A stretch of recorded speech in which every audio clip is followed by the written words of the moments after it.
Bleeding leaders, listen to this.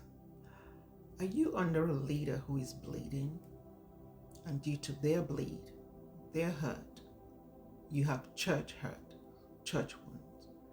They called it accountability, the way they disciplined or the way they spoke with you or the way they handled stuff. They call it accountability. I called it abuse.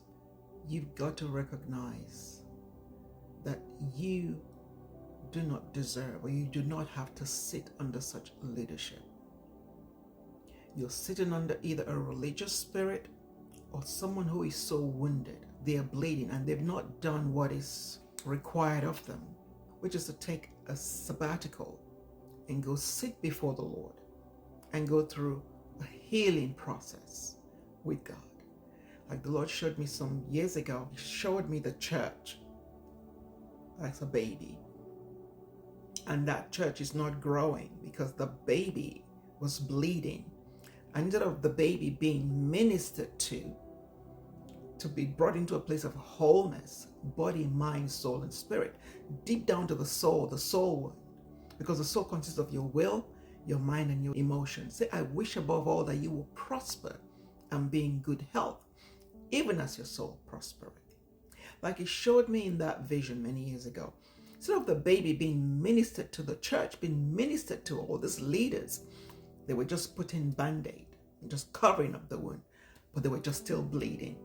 And they take out their frustration, their anger on the congregation. And due to that reason, many experience church hurts. So if you're under such a leader and you're led of the Lord to pray for them, you do so. But you've got to inquire of the Lord and find the nearest exit, because you've got to think of yourself, of your own soul. And I'm just going to pray this over you. I'm going to pray Isaiah 66, verse 12 to 13. Lamentations 3, verse 22 to 23. I also pray Ephesians 4, 32. You've got to forgive. But know that some leaders are bleeding.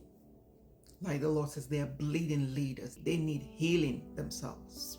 But some of them don't want to even acknowledge that they are bleeding.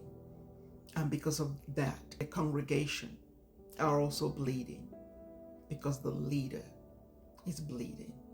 And like I said, this is not accountability. They manipulate you. They physically sometimes abuse you. No, because our God is a loving God. He came that you should have life and have it more abundantly. Shalom and God bless.